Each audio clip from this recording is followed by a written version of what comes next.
First on News 13, the Okaloosa County Sheriff's Office speaking out on the death of a young U.S. Air Force senior airman. He was shot and killed by an Okaloosa County Sheriff's deputy. This is body camera footage of the incident released today. The encounter happened back on May 3rd at an apartment complex in Fort Walton Beach. The deputy was responding to a disturbance call when he opened the door of 23-year-old Roger Fortson. The body camera video ends without showing what came next, including any life-saving measures to Fortson. The Okaloosa County Sheriff's Office held a press conference today to address the situation. Sheriff Eric Aiden says they are committed to being transparent in this investigation. Some guidance for parents. According to the CDC, you should immediately seek help if an infant under 2 months has a temperature greater than 100.4 degrees. If your child has a fever for more than 3 days, you should contact your pediatrician or visit an urgent care. But doctors urge parents to not go to the ER for RSV, COVID, or flu tests. Your pediatrician can administer those. After skipping out on Palm Sunday and pulling out of the Good Friday procession, Pope Francis presided over Easter Sunday Mass at the Vatican today. The 87-year-old has been battling respiratory issues all winter long. Here's ABC's Inez de la Cuerta with more on his message. Well, as Jared said, the weather's been unpredictable, and unfortunately, due to that, the past couple of days, folks have not had much of a chance to take advantage of red snapper season.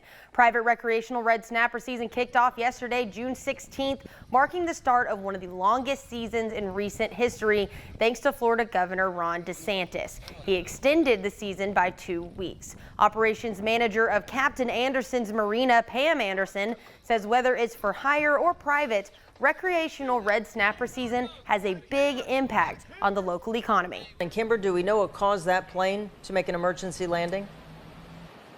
So Tom and Amy, we do know right now that no one is injured, and this is a pretty strange beach day if you're here at this private beach location.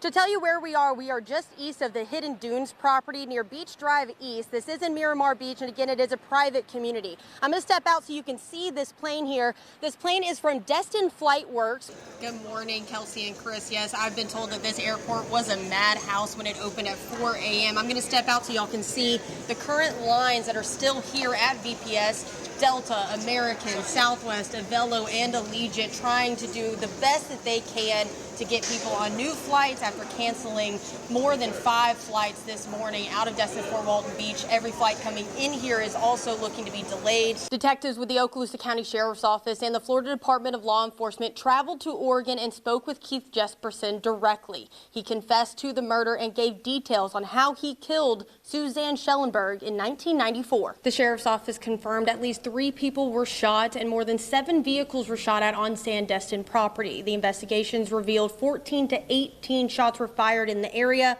before deputies neutralized the threat. Here on the Panhandle, we are getting closer to bull shark mating season. So for those coming to visit or those locals that head to the beach every now and then, there are some things you can do to make sure you don't attract unwanted attention from our area's marine predator.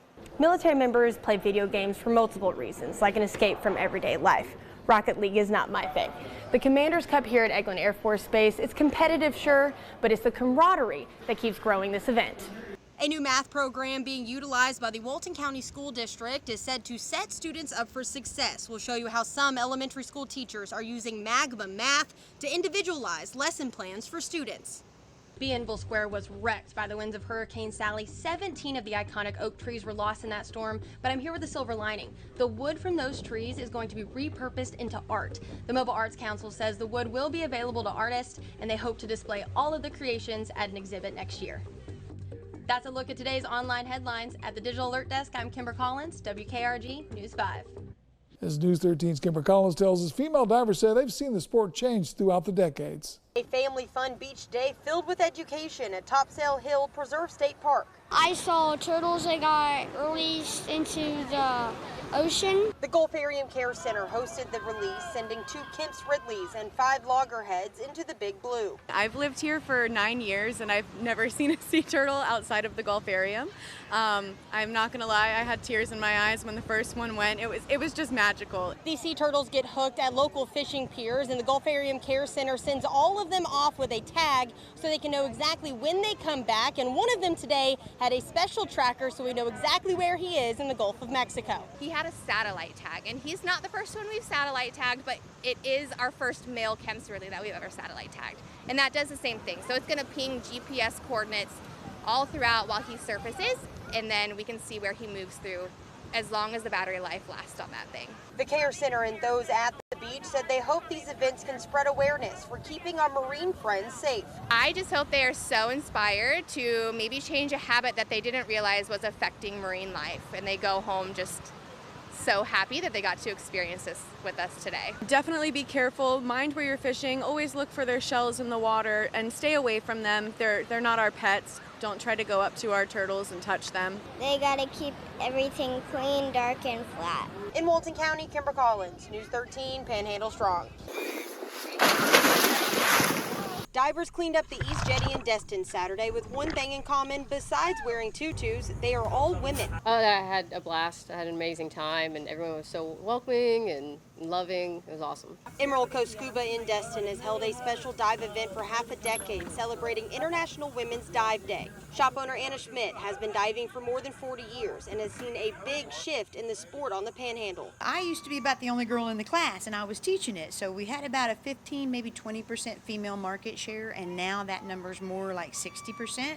So women have definitely taken over in the dive industry. Divers of all ages and experience levels spent the Awareness Day cleaning a popular dive site surrounded by wildlife. Each of them have different goals and reasons for getting certified. I would like to make a career out of it, just so I can wake up every day and do something that I actually love instead of working the 9 to 5. I kind of just want to keep diving. I don't really have like a plan. I don't think I want to make it a career. It'd be cool, but probably just to keep diving. But everyone agrees they all love the ocean. I've always loved the ocean, and I've always been around it, but getting to go under and breathe underwater is just a totally different experience. It's like mind-blowing. This is an annual event every July, so absolutely pack those fins and come out and dive with us. In Okaloosa County, Kimber Collins, News 13, Panhandle Strong.